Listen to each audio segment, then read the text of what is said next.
It's May 2022. I really don't like my life right now. I have goals, but I've kind of forgotten about them. I'm too stressed out about uni. On top of that, I have a job that I gotta balance in between, and I'm lonely. I haven't been with a girl in how many months? I've been skipping gym. I've been going once a month. So now I feel and look like crap. I forgot about my goals, but I am consistent. I'm consistently watching porn, jacking off, and playing video games every day. As a man, if I can't see that I am directly on the path that I've set myself on, then I'm not going to be satisfied. But the goals that I did have were crap. My goal at the time was graduate uni. Was that gonna get me out of bed? Graduate uni? What? Getting taught by lecturers whose lives I didn't want? I wasn't fulfilled because I wanted to go to the gym, make money online, do the creative things that excite me. I told myself that I didn't have the time, that I was too busy for the self-improvement stuff. And yet, I was playing video games every day. I was on Instagram getting trapped by Instagram girls every day. And yet I couldn't find the time to do the things that I wanted to do. I put off my dream of becoming a YouTuber, something that I really wanted to do. The thing that I really wanted to do, I was putting that to the side, and instead I was doing the 3,000 word essay for uni on something I don't care about. Where are my priorities? I will be skipping the gym, avoiding working on that fashion brand or that Instagram page that I promised myself. But I can assure you, for that job that I hate, I will be 10 minutes early. The things I love and the things that I want to do, I will be putting them off for the next day, for the next week, for the next month, when the timing is right. But you can bet I will be dressed and 10 minutes early to the job that gives me mental health problems. I would be wasting my time and energy on Instagram models, and yet I wouldn't have the time to post that video. So I tried to make a change. So you know what I did? I set myself the limit that I can only play video games for an hour a day. A big improvement, right? I would set myself the limitation of only playing video games for 1 hour a day. But of course, it's never an hour a day, because let's say it is just an hour a day of playing it. There's the time you spend thinking about it, watching the YouTube videos about the games. So I was lying to myself by saying that, oh yeah, 1 hour a day of video games, yeah, that's calm. So I set the limitation on myself, and yet I was still frustrated. My goals weren't being achieved. I was still skipping the gym. Instagram models were still getting the best of me, and nothing changed. The frustration stayed the same up until I changed my goals. Instead of having the crap goal of, oh yeah, I want to graduate uni. I just want to pass uni and like get a job after. Or the goal of, oh yeah, just 1 hour of video game. I realized that these goals were pretty crap.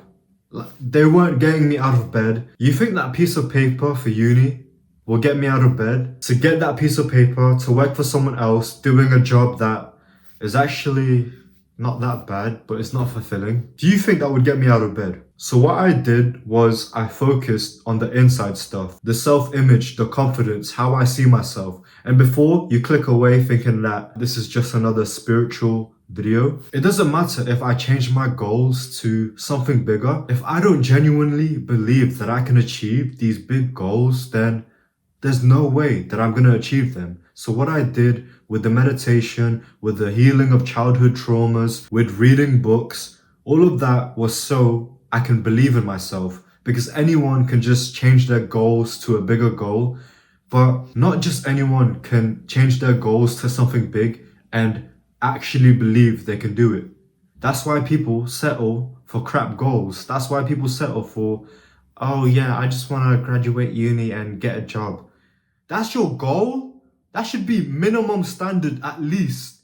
If you're going to be paying 52k for uni, you're going to be paying that much to uni and you're going to have a crap low goal that you can get without even going to uni. So that's why it's important to not only have a big goal, but to build up your self-esteem so you can believe you can actually achieve it. And this is where everything changed for me. Instead of having the low self-esteem goals, you know, the small goals that you set because you're scared of failure, so you set it really low. Instead of, oh, I just want to get a job after uni, I changed my goal into retiring my girlfriend and family. When I made that switch, that's when it became clear that video games, Instagram scrolling, and skipping gym, they weren't serving my goal. Because I changed my mentality, instead of just playing video games for 1 hour a day, I got rid of my Nintendo Switch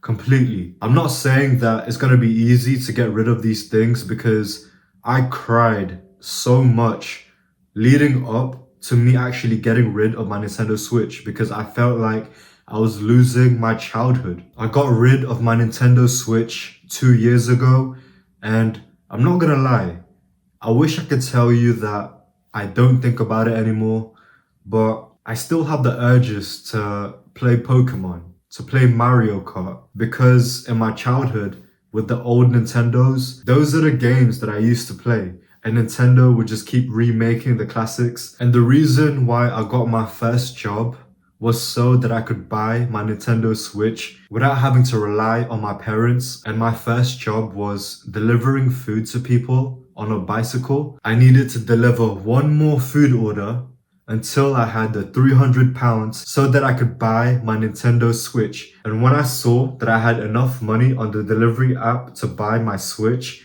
I felt like I had just won a marathon. Even though it wasn't that long ago that I stopped playing video games, I still have the urges to play it. So now I use those urges to help me. That part of my brain, that part of me that is so used to playing video games, I use it to make my goals like a game. So my goal to retire my girlfriend and family, that's something I've never done before. And it's quite a brain-numbing thing to go from someone who's watching porn, playing video games, not working out, to transform this person into me right now, where I can sit down and work for at least an hour. That is such a big transition. And not only to sit down and do the work, but to figure out what work that it is you need to do, to figure out what information is useful, which information I don't need to listen to right now. It's quite brain numbing, if I'm being honest. So what I mean by treating my goals like a video game is I realize me being on my phone and how I use it doesn't help me with my goal.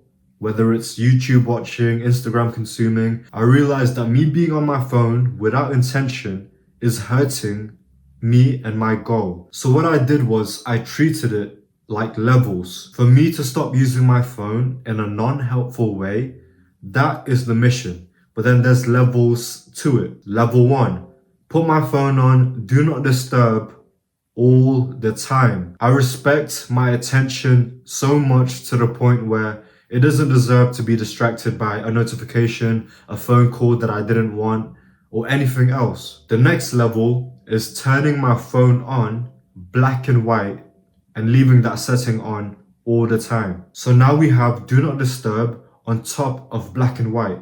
On top of that, I added the next level, which is night mode. Night mode is that setting on your phone that you put on and it turns orange, so it's easier on the eyes. Again, have that on all the time. So now my phone is looking like an old school Game Boy. And the sole purpose for all of these levels is so that I don't be on my phone, so that I'm not distracted away from the main goal, the main mind-numbing research that I have to do on my desk for hours at a time. Another way that I use goals like a video game is to change as a person from a broke, distracted video gamer to now someone who is a millionaire retiring the people he loves. That is not an easy task. And many times I feel lost. I don't know which step I need to work on now, how do I set up a funnel, how do I do marketing, how do I even get someone to pay me, not just persuade them in buying my product, but like technically, how do they send me money? So what I used to do before is mindlessly watch YouTube videos, like productive self-improvement videos, but I was stupid because I didn't know what problem I was trying to solve right now. What I was trying to do with consuming YouTube self-improvement, I thought these self-improvement videos would give me the answers. They would tell me exactly in every detail, every step that I need to do, and it would be easy for me. And that's dangerous because you can watch an Imran, Hamza or Tate video and their advice might be very good. But if it isn't directly, immediately relevant to your step right now, it doesn't matter. It's just gonna add in more noise, more distraction, more brain fog for you. So before I even watch a video, I need to make sure I know with myself what step, what problem I am trying to solve before I watch the video. Otherwise, all this unneeded advice is just gonna be thrown at me and I'm gonna be even more confused. You know when people ask, oh, what book shall I read? What problem are you trying to solve right now? Before you even ask what book you should read. So before I even look for advice or tutorials, I make it clear with myself, what's the problem that I'm trying to solve? Another thing that I was also doing wrong is watching multiple mentors at once. So I would be watching 5 self-improvement guys, 3 business guys, and they all want the same thing, to improve your life, make more money, but they would be saying it in different ways. And that would just be confusing because they would be disagreeing with each other and you kind of have to disagree with competitors to, stand out. But by listening to multiple masters, I was just getting more confused because they would contradict each other. So now what I do is I listen to one mentor at a time and really take it in how they think, how they see things, what choices they would make in certain situations. And by focusing on one mentor, on one specific problem, it's easier on you because now you're not confused to listening to 10 different advice that all say the same things, but differently. One problem that I had recently is that I had no direction. I was only thinking in the short term.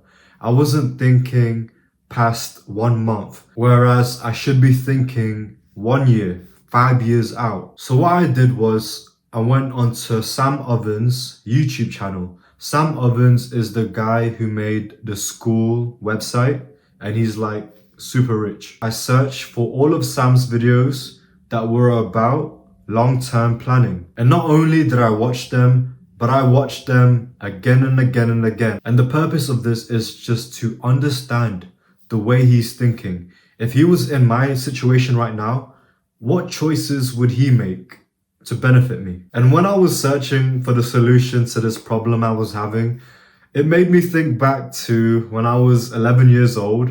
Pokemon is the game where you capture fantasy animals. You go from the city to the next town to train these animals up for the Pokemon Championship. And remember playing the game when you needed to get to the next town, but before you could get to the next town, you had to get an item or you had to complete a mission or capture a Pokemon. I remember going to YouTube to find out how to get to the next town, how to find those secret items that lets you get those special Pokemons. And I remember how satisfying it was to find that tutorial on YouTube that lets me find that secret item for me to become the best Pokemon master I can be. And that is why me playing Pokemon in my childhood is like me achieving my goal of retiring my girlfriend and parents today. Love.